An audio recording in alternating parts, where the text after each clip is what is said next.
Hello everyone, हम लोग ये वीडियो में थिन लेयर क्रोमेटोग्राफी के बारे में बात करने वाले हैं। मैंने पहले ही पेपर क्रोमेटोग्राफी का वीडियो बनाया हुआ है। अगर आपको पेपर क्रोमेटोग्राफी समझना है तो आप ये वीडियो का लिंक डिस्क्रिप्शन में देख सकते हो। तो ये चलिए स्टार्ट करते हैं थिन लेयर क्रोमेटोग्राफी। ये सिमिलर टू पेपर क्रोमेटोग्राफी जैसा ही है, लेकिन इसके अंदर हम लोग थिन लेयर क्रोमेटोग्राफी, ये जो वर्ड से पहले पता करते हैं। थिन लेयर क्रोमेटोग्राफी मतलब हम लोग ये जो जिसके ऊपर मैकेनिज्म करने वाले, मतलब ये जो क्रोमेटोग्राफी करने वाले वो थिन प्लेट मतलब ग्लास प्लेट लेने वाले। ग्लास प्लेट हो सकता है, मेटल प्लेट हो सकता है, ठीक है। इसके डायमेंशन जनरली 20 सेंटीमीटर से लेके 20 सेंटीमीटर मतलब लेंथ और विड्थ, या 20-10 हो सकता है, या 25 भी हो सकता है, ठीक है। वो हम लोग को ग्लास स्लाइड ले लेना है। फिर वो ग्लास स्लाइड के ऊपर हम लोग एक स्लरी प्रिपेयर करेंगे। तो पहले दो टाइप के इसका ये कौन से प्रिंसिपल पे वर्क करता है वो पहले जान लो। ये जो थिन लेयर क्रोमेटोग्राफी है वो एड्जॉर्प्शन और दूसरा पार्टीशन, दोनों के प्रिंसिपल पे वर्क करता है।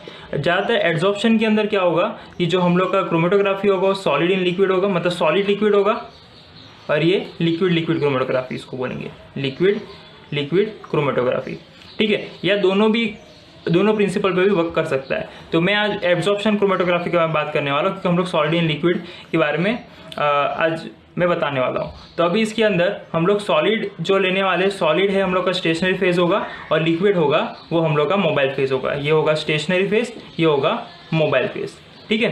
तो स्टार्ट कर दे। तो मैंने एक ग्लास प्लेट ले लिया। अभी इसके ऊपर सबसे पहले जान लो कि ये जो सॉलिड फेज, स्टेशनरी फेज और मोबाइल फेज क्या होता है। स्टेशनरी फेज मतलब जिसके ऊपर हम लोग सॉल्वेंट रन करवाएंगे। तो जैसे सॉल्वेंट मतलब जो भी मोबाइल फेज रन करवाएंगे। तो इसके अंदर मैंने स्टेशनरी फेज ले लिया, ग्लास प्लेट ले लिया है, ठीक है। और इसके ऊपर हम लोग एक पोलर या फिर हम लोग सिलिका की एक स्लरी बनाएंगे। सिलिका की स्लरी बनाने वाले विथ वाटर, जो भी सूटेबल सॉल्वेंट होगा उसके साथ हम लोग एक स्लरी बनाएंगे और इसके ऊपर पोर करेंगे। जैसे हम लोग इसके ऊपर ये स्लरी को इसके ऊपर पोर करेंगे, फिर हम लोग उसको पहले फर्स्ट स्टेप होगा पोरिंग। फिर हम लोग फर्स्ट क्या करें, प्रिपरेशन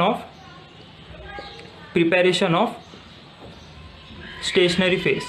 फिर हम लोग स्टेशनरी फेस बना रहे, ठीक है। तो हम लोग ने क्या किया, सिलिका जेल लिया। सिलिका जेल भी बहुत टाइप के होते हैं, जैसे मैं बता दूं, सिलिका जेल G होता है, सिलिका जेल H होता है, सिलिका जेल GF होता है। ये मतलब G मतलब क्या होता है, जिप्सम मतलब कैल्शियम सल्फेट, वो ज़्यादातर बाइंडर की तरह काम करता है, ठीक है। वैसे ये GF है, मतलब G मतलब जिप्सम, F मतलब फ्लोरोसेंट कंपाउंड मतलब जिंक सिलिकेट होता है। तो वैसे बहुत टाइप के सिलिका जेल अवेलेबल है। तो हम लोग सिलिका जेल G यूज़ करने वाले, ठीक है। तो इसके अंदर हम लोग सिलिका जेल G का हम लोग स्लरी बनाएंगे with the help of water.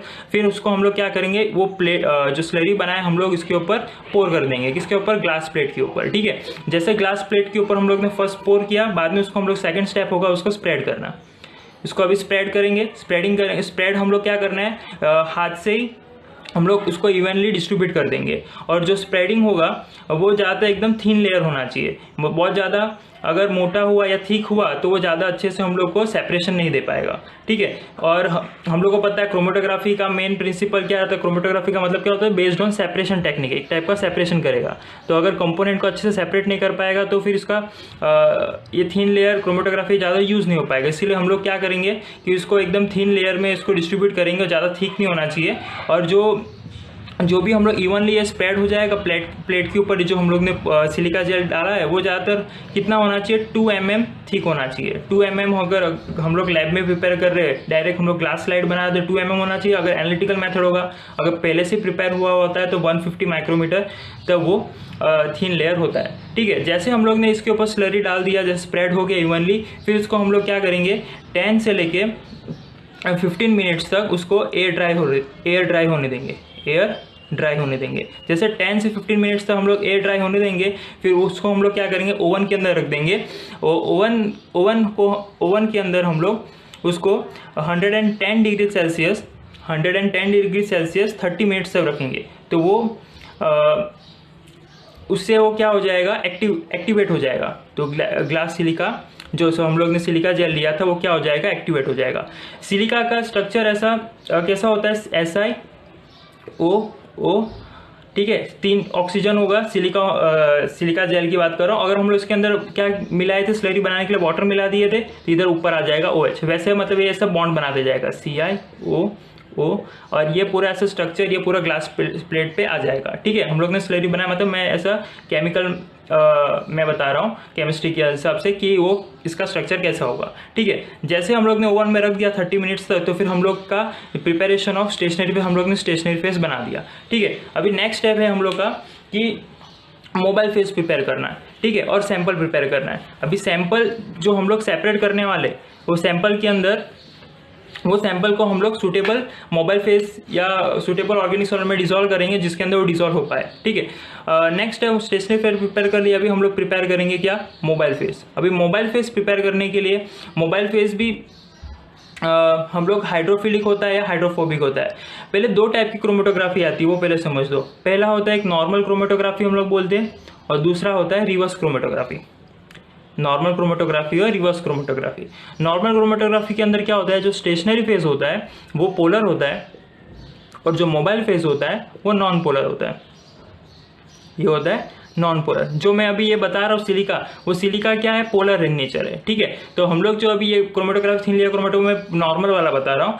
अगर रिवर्स फेज क्रोमेटोग्राफी के अंदर क्या होगा, स्टेशनरी फेज नॉन पोलर होगा और मोबाइल फेस होगा पोलर। ठीक है, अभी पोलर और नॉन पोलर तुम लोग समझते हो। पोलर की मतलब ऐसा समझ लो जिसके ऊपर चार्ज हो, जिसके ऊपर हम लोग H+ आयन OH- या मतलब प्लस और नेगेटिव चार्ज आ सके, तो उसको हम लोग पोलर बोलेंगे। नॉन पोलर मतलब सीधा एलिफेटिक चेन हम लोग बोल सकते हैं। ठीक है, उसको नॉन पोलर। जैसे पोलर के अंदर एग्जाम्पल में दे दो, जैसे पोलर का एग्जाम्पल होगा वाटर होगा, इथेनॉल होगा, मिथेनॉल होगा, ये सब पोलर के अंदर आएगा।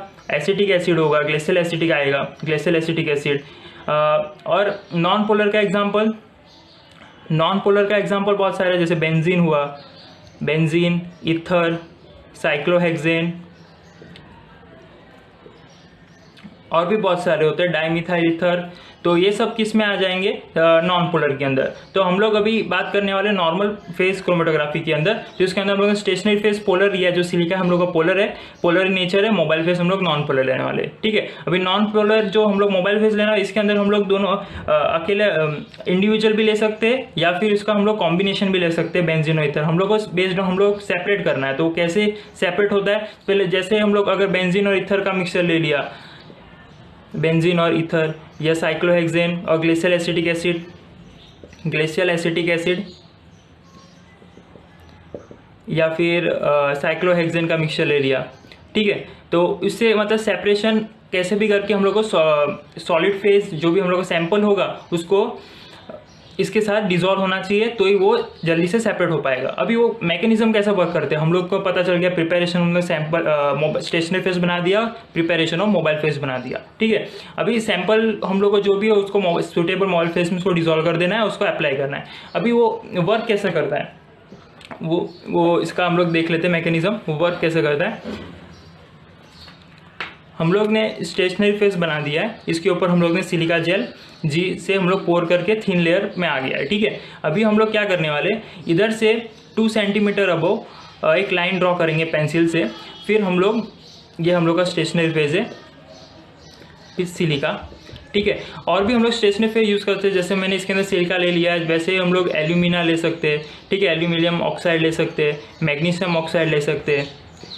ठीक है, और भी बहुत सारे हम लोग सेलुलोज ऑक्साइड ले सकते हैं, स्टार्च ले सकते हैं, और भी बहुत सारे रहते हैं। ठीक है, तो हम लोग भी सिलिका जी के बारे में बात करें, सिलिका जेल, इसीलिए अब स्टेशनरी फिर हम लोग सिलिका जी या H या GF बहुत सारे होते हैं।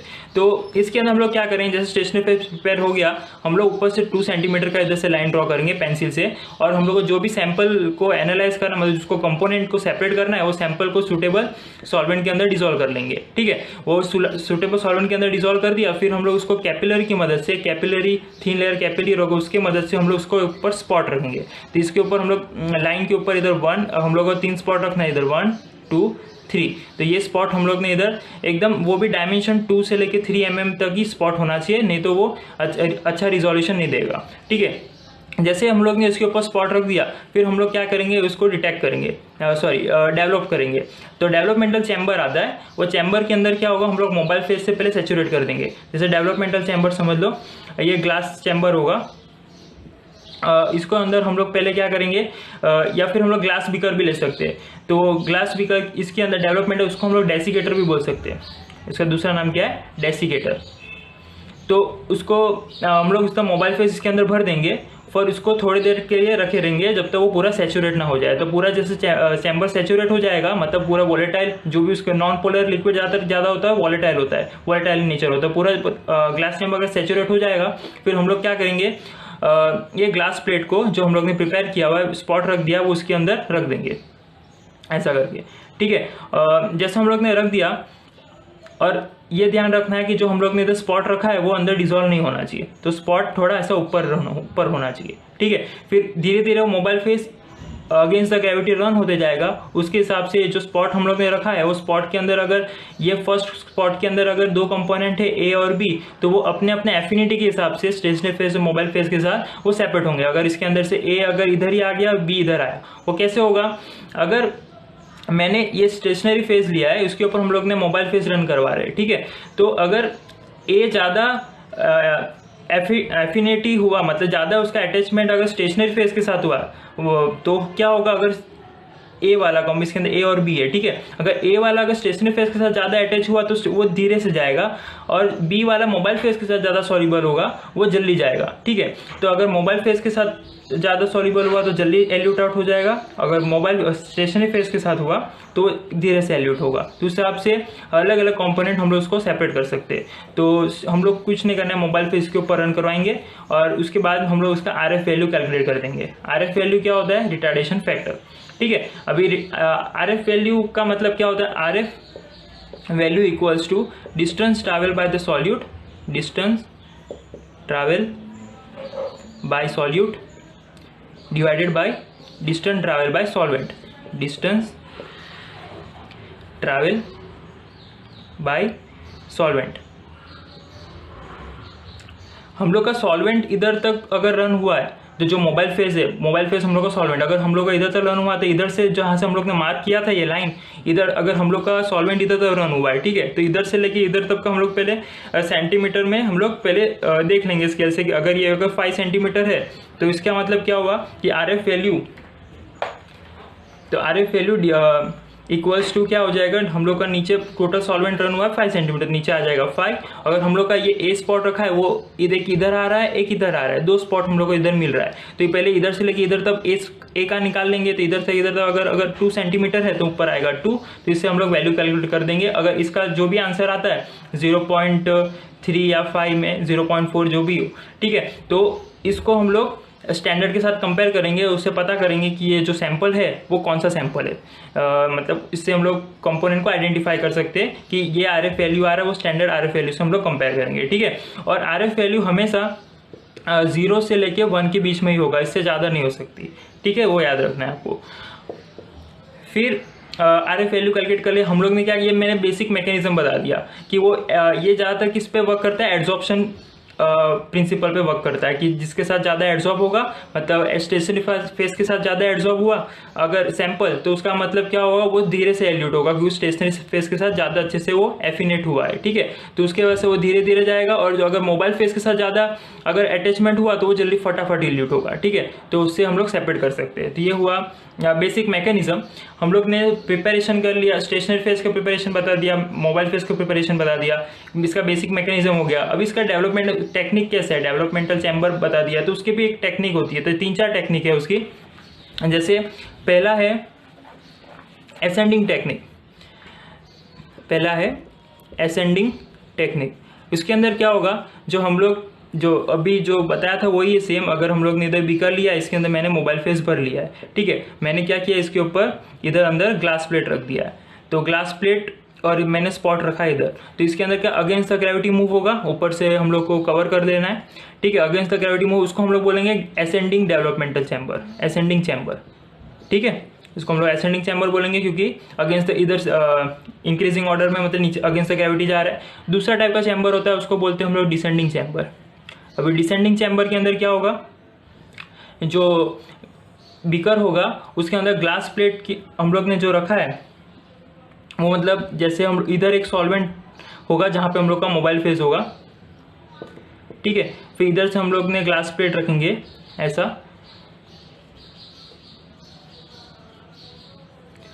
फिर इधर से फिल्टर पेपर रख के इधर फिल्टर पेपर डिप करके इसके ऊपर लगा देंगे और स्पॉट रखेंगे हम लोग ऊपर। और डिसेंडिंग में क्या होगा, ऊपर से लेके नीचे जाएगा, मतलब ग्रेविटी के साथ ही रहेगा, ठीक है। तो डिसेंडिंग में ऊपर से लेके नीचे तब ये रन होगा और इस हिसाब से हम लोग का सैंपल इधर सेपरेट होगा, ठीक है। तो ये असेंडिंग में नीचे से ऊपर जाएगा और डिसेंडिंग में ऊपर से नीचे आएगा। और दूसरा टाइप का होता है उसको हम लोग बोलते हैं 2 डायमेंशनल।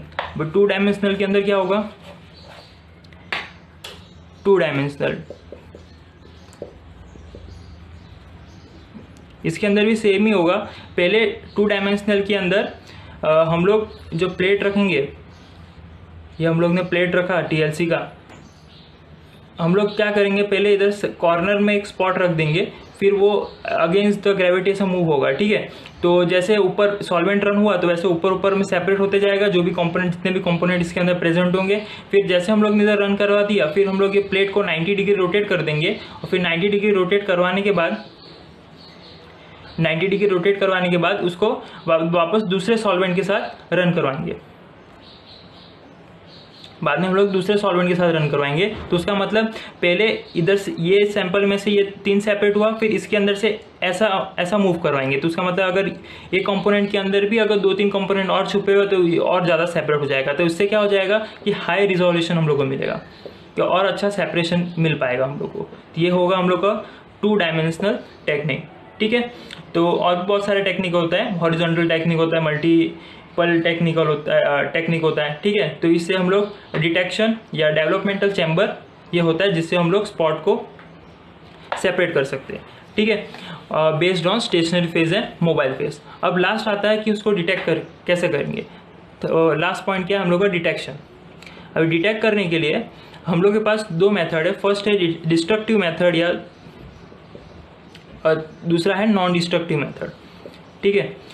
डिस्ट्रक्टिव मेथड और non destructive method. Destructive method के अंदर हम लोग क्या करेंगे, डायरेक्ट केमिकल्स उसके ऊपर स्प्रे करेंगे। जो भी हम लोग का रन हो गया है जो टीएलसी प्लेट के ऊपर सैंपल, उसके ऊपर डायरेक्ट नीन हाइड्रीन सॉल्यूशन, जो एसीटोन के अंदर नीन हाइड्रीन इन एसीटोन, वो हम लोग स्प्रे करेंगे। इसके अंदर ज़्यादातर कभी कभी क्या होता है कि सैंपल भी ज़्यादातर डिग्रेड हो जाता है, इसलिए हम उसको डिस्ट्रक्टिव मेथड बोलेंगे। नॉन डिस्ट्रक्टिव मेथड में क्या आएगा, यूवी चैम्बर, हम लोग यूवी चैम्बर में रखेंगे।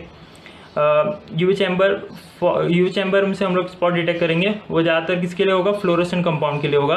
फ्लोरोसेंट कंपाउंड ज़्यादा 254 नैनोमीटर पे देगा और 356 नैनोमीटर पे दे सकता है, ठीक है। जो भी स्पॉट एनालाइज करना होगा। फिर ये नॉन डिस्ट्रक्टिव मेथड हुआ। और दूसरा एक नॉन डिस्ट्रक्टिव मेथड होता है, उसको बोलते हैं आयोडीन चैम्बर। हम लोग आयोडीन चैम्बर के अंदर रखेंगे, उससे हम लोग स्पॉट को विजुअलाइज करेंगे। अगर स्पॉट डायरेक्टली विजिबल हुआ तो हम लोग डायरेक्ट आँख से ही डायरेक्ट हम लोग देख सकते हैं और पता कर सकते हैं कि स्पॉट कहाँ पे है, और उसको हम लोग डायरेक्टली RF वैल्यू उसका कैलकुलेट कर सकते हैं। अगर स्पॉट विजिबल नहीं हुआ तो फिर हम लोग ये टेक्निक अपनाएंगे, ठीक है। उसको हम लोग 2 टाइप और भी बोल सकते हैं, ये डिस्ट्रक्टिव और नॉन डिस्ट्रक्टिव को। पहला बोलते हैं उसको फिजिकल मेथड और दूसरा बोलते हैं उसको केमिकल मेथड। अभी फिजिकल मेथड के अंदर कौन सा आएगा, ये आएगा यूवी एंड आयोडीन चैम्बर, और केमिकल मेथड के अंदर आएगा नीन हाइड्रेट इन एसीटोन। और भी बहुत सारे केमिकल मेथड में होता है, जैसे एग्जांपल है ड्रैग एंड ड्रॉप रिएजेंट। ये जो नीन हाइड्रेट इन एसीटोन है, ये ज़्यादातर एमिनो एसिड को डिटेक्ट करने में काम आता है, एमिनो एसिड। और दूसरा होता है drag and drop reagent. Drag and drop reagent ज़्यादातर एल्कोलॉइड को डिटेक्ट करने में काम आता है, एल्कोलॉइड, ठीक है। और होता है जैसे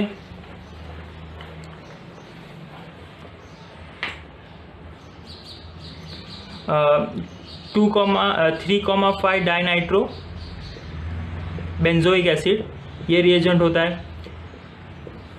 ये सब रिएजेंट अलग अलग कंपाउंड को आइडेंटिफाई करने के लिए काम आता है, ठीक है। तो ये सब केमिकल मेथड के अंदर आ गया। फिर ये केमिकल मेथड के अंदर ये पता चल गया, फिर हम लोग देखेंगे कि क्वांटिटेटिव उसको कैसे हम लोग एनालिसिस कर सकते हैं। तो क्वांटिटेटिव एनालिसिस करने के लिए, क्वांटिटेटिव मतलब कितना अमाउंट ऑफ सैंपल प्रेजेंट है, तो उसके अंदर भी फर्स्ट है डायरेक्ट मेथड और दूसरा है इनडायरेक्ट मेथड। तो फर्स्ट डायरेक्ट मेथड के अंदर आएगा, हम लोग उसको कंपेयर करेंगे विजिबल स्पॉट, जो भी हम लोग को दिखाई दे रहा है, कंपेरिजन ऑफ विजिबल स्पॉट। जो हम लोग को स्पॉट दिख रहा है तो उसके हम लोग इंटेंसिटी से पता करेंगे कि उसकी इंटेंसिटी कैसी है, ठीक है। हम लोग ज़्यादातर उसमें एज्यूम करते हैं। दूसरा होता है इसके अंदर फोटो डेंसिटोमीटर एक टाइप का इंस्ट्रूमेंट होगा। उसके अंदर हम लोग वो टीएलसी प्लेट को हम लोग रखेंगे और उससे हम लोग पता करेंगे कि जो हम लोग का स्पॉट है वो कितना ज़्यादा डेंसिटी वाला है, ठीक है।